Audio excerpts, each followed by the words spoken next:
providing a dedicated and reliable service aimed at keeping you informed and up to date. This is Pilipinas Prime. Ano po, binalidate lang niya po yung letter po ng show cause order po ni GM sa akin na Ano nakalagay po sa show cause order? ano po, na nag-attend po ako ng prayer rally. Nagdasal naman lang po talaga kami and marami rin naman po kami. Kaya lang talaga pong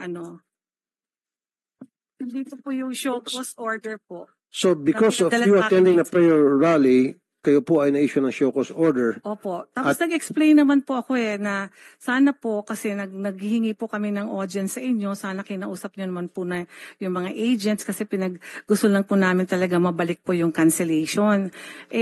Dahil nga po February 12 po yung last nating meeting tapos wala pong nangyayari. So that was already in May 3 and 16 po.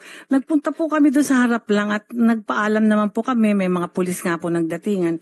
And we were just prayed lang naman po quietly at yung mga ibang agents nga namin pinagre-resign po siya. Hindi ko po pinayagan yung mga placard na merong resign Robles kasi sabi ko wag ganyan. Prayers lang tayo, sabi ko gano'n. Kaya yung cancellation lang po ang inano namin in a piece of paper na sana mabalik po ng PCSO. And then po nung I received a letter po ng May to show cost order po na sinasabi nga po na i-explain ko daw kung bakit hindi ako dapat i-terminate. Dahil nga po, nag-attend ako ng prayer rally. And then, I wrote a letter po, nag-apila ako po, sumulat po ako sa kanya, and then nagpunta pa po ako ng personal sa kanya, regardless of meron pa po akong letter sa kanya, tapos nagpunta po ako ng personal, kinausap ko po siya. Na sinabi ko po sa kanya na yun lang po yung bread and butter ko at yung anak ko naman po ay kagagaling lang po sa heart surgery. At wala naman po ako nakuhang tulong talaga sa PCS. And then 3 weeks ago, I was diagnosed po na I have a cancer ho at my breast. So parang siguro sa sobrang stress na po nito, wala kaming hanap buhay.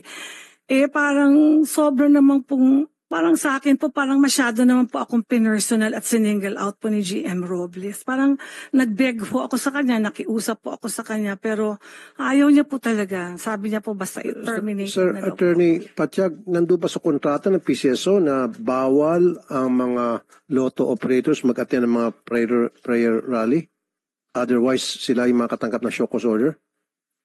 Is that written Wala po in the yata contract? sa kontrata. Wala. Mr. So din kung wala sa kontrata, mali po yung ginawa ninyo dito kay Ma'am Evelyn Javier. What's your opinion, Mr. Afanan ng Ombudsman, sir?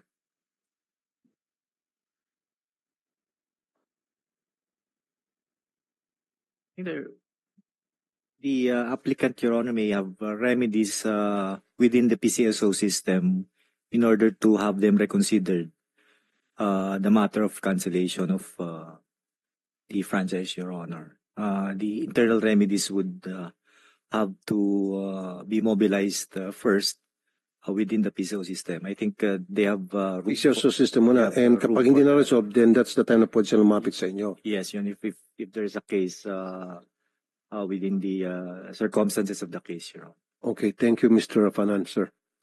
So PCSO? Mr. Chair, Yes, Attorney Patiag, sir. pwede po i-share na. Ito po yung sulat ng aming ahensya sa kanya. Show cause ordered May 20, 2024, addressed to Ms. Evelyn Javier.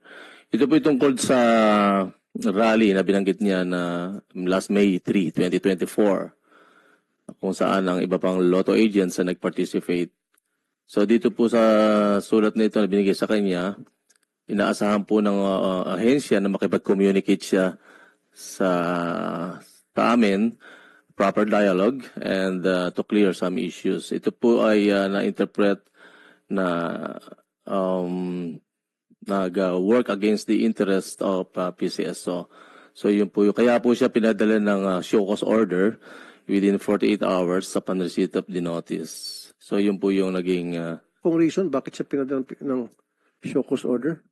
Apparently dito po sa rally na ginawa sa tapat ng opisina ng PCSO last May 16, 2024 at saka po yung May 3, 2024. Okay. And then this one is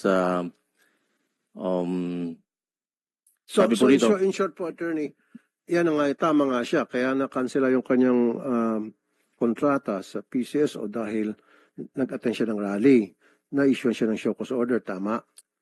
Yan po lumalabas dito. And, Kaya nga, yan po. so tinanong kita kanina kung nasa kontrata ba ng PCSO na kapag ikaw ay nag-attend ng rally, prayer rally, kung ano pa man yan, ikaw ay ma-issue ng show cause order hanggang sa ikaw ay matanggalan ng kontrata. Mm. Di ba? Wala. So therefore, tulad sinabi ni Mr. Panan ng Ombudsman, ayusin mo muna siguro to internally. Siguro pakibalik na lang, mag-usap na lang kayo. Di ba? Mag-usap ng maayos. And then after na makapag-usap kayo ng maayos, magpakatawaran kung ano man yung mga problema, and then ibalik na lang yung negosyo niya. What do you think, Attorney Pachag, sir? Para tingin po namin sa management, Mr. Chair. Nasaan nga pala si Chairman GM Robles? Officially po nasa official travel sa Portugal, Mr. Chair. Okay. Lisbon, Portugal. Okay. So, sige, mag-usap-usap po kayo. Kausapin si GM Robles, saka itong si Ma'am Javier. Kayo po, Attorney Pachag, kasama siguro si Chairman Reyes, kung ano yung pwedeng gawin na para maplansya yung problema. Yung pong lotto agents po, yung lotto outlet ko po 20 years na po siya eh. I have never violated anything in my contract. We remit every day. Lahat po ng takot po kami diyan sa mga violation kasi alam namin yun po yung reason para ma-terminate po ako. Kaya I was really, my whole family, my relatives, so they were quite surprised na bakit terminate na lang ng ganun dahil lang nag-attend lang ng prayer rally. I mean, lahat naman po ng tao may karapatan naman pong tumulong din doon sa ibang agents po para marinig po or ayaw po niya kaming dinggin yung aming prayer rally in front of PCSO. Opo, doon sa kabilang side lang po. And we were not making And noise. that prayer rally is para telling PCSO na there is a problem, please help us. Yeah, we pray na ibalik po yung cancellation of tickets, ibalik po yung 2,000 na bigyan na po ng machine yung 2,000 outlets. Yung dalawang issue lang po na yun ang pinag-pray namin doon. Yun naman pala, Attorney Pachag.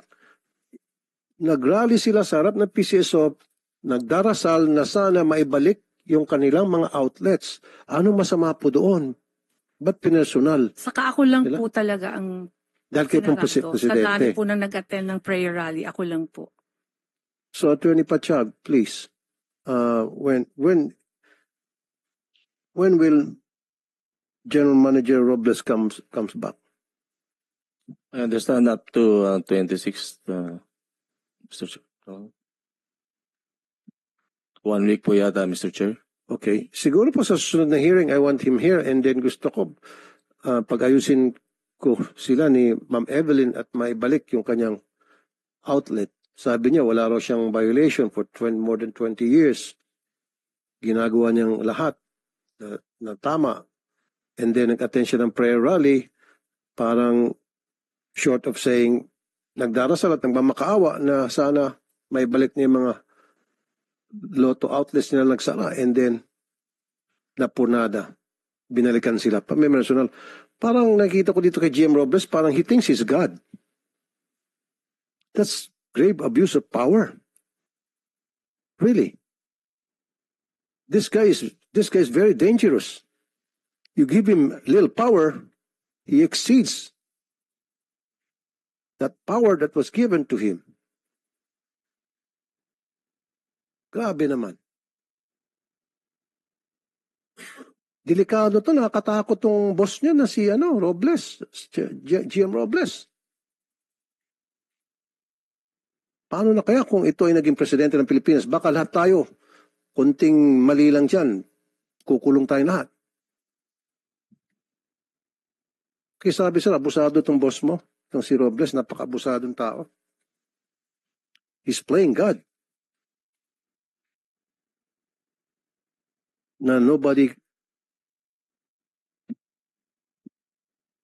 wala dapat pwede bumangga sa kanya. Nobody should cross him. Otherwise, ayun.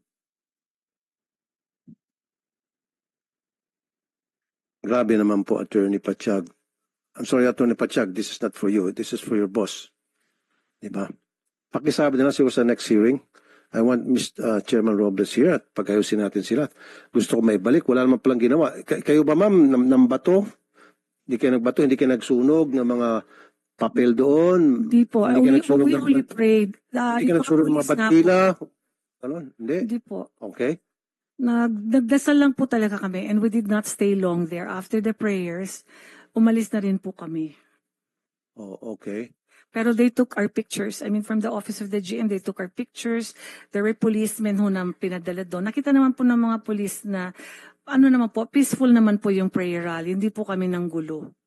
Sige ma'am, sa susunod na hearing, pag nag-attend si GM Robles, pag-ayusin ko kayo and then i-request natin na ibalik yung inyo pong outlet. Yes sir, kasi yun lang po yung hanap buhay ko. Wala naman po ako ibang hanap buhay. Dito po sa ginagawa namin po, gusto ko lang talagang matulungan po yung mga na-displaced na lotto agents. At kaya nila ako ginawang presidente kasi naniniwala po sila na matutulungan ko sila. Maraming salamat po, Chair. Thank you, thank you. Now, Pinoy Lotto. Saan yung Pinoy Lotto rito? Okay. Pwede ba natin i-amend ang kontrata para mabigyan ng root access ang PCSO chairman? That's my first question. Because the last time sa contract ninyo, somebody did mention to me the reason why the chairman wasn't given access dahil wala sa kontrata siya. Ang meron lang is the GM and AGM. Now, can we amend that contract para maisama natin yung chairman? Senator, that's not really up to us. We're the lessor, and so it's the PCSO that determines who gets access. Oh, it's the PCSO. Because we are the lessor of the equipment and the system. So Okay. if they're the ones who specify who gets access. Oh, they are the one Yes, who Your Honor. specify in the contract. Sila ang gumawa ng contract. At No, kung sino gusto nila ilagay doon. Well, the contract is a lease contract, Your Honor. We lease the system and the equipment. And the way the security operates is there are different levels of authority. And those levels of authority are determined by PCSO. Okay. Pakipaliwanag, baka hinintay ko pa rin, baka dumating pa itong ilang minuto na lang pala. Dumating pa itong DICT, root access. Your Honor, there are, para simple lang ho. Sige po. Iba ho yung access sa data, iba ho yung access sa administration. Okay. Okay. Yun hong administration, yan ho ang nagmamando kung yung halimbawa yung mga agent, yung mga outlet, yung patay saras, ayun. Tapos siya yung nakikita kung magkano yung benta, ganun yun. Yung data naman, yan yung mga data ng mga numero ng mga tinataya. So the tickets, the bets, that's the data access. But the access to those are instructed to us by PCSO. Okay. So yung root access saka data access, magkahiwalay po yun. Yes, Your Honor. So sino po may access sa data access? Ilan Right tao? now, Right now.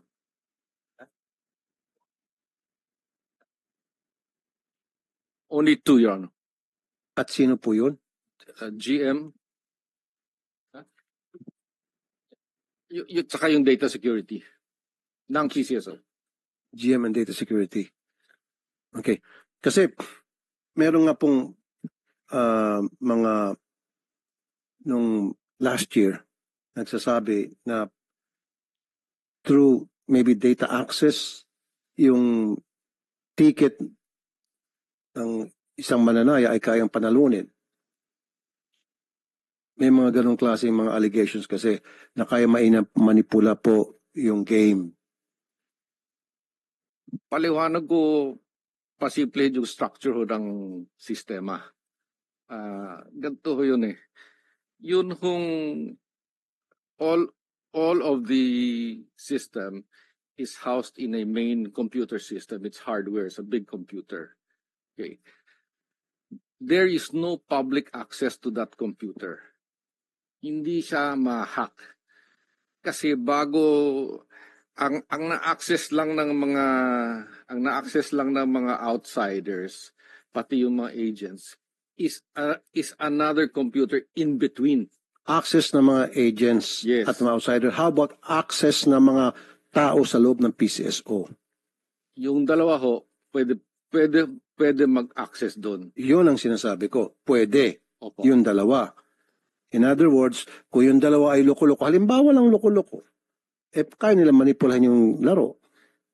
Hindi ho, well, theoretically ho, pero hindi ho ganun kadali yun dahil Kaya nga, hindi ganun kadali, pero kaya.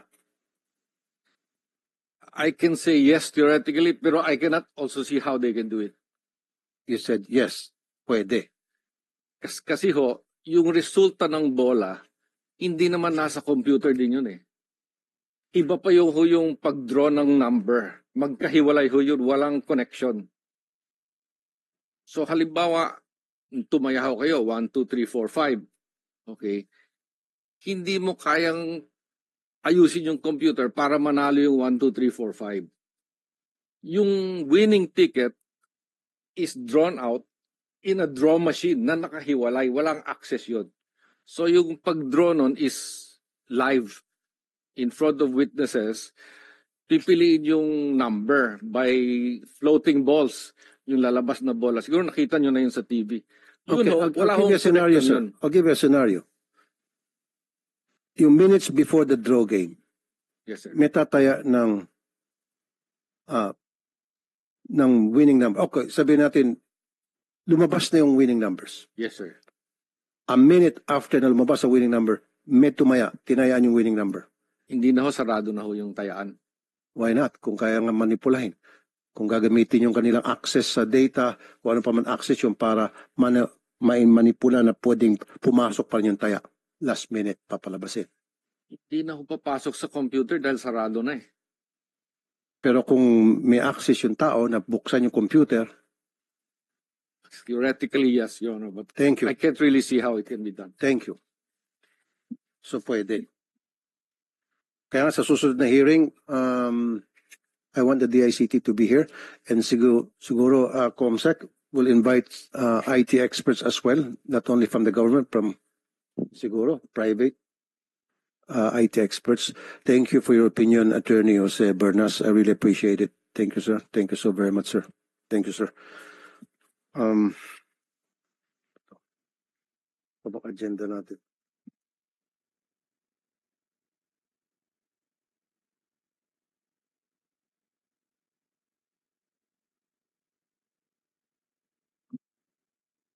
Notices and invitations for the next succeeding meetings will be sent accordingly. There being no other matters for consideration, this hearing is hereby suspended. Thank you, ladies and gentlemen. COMSEC.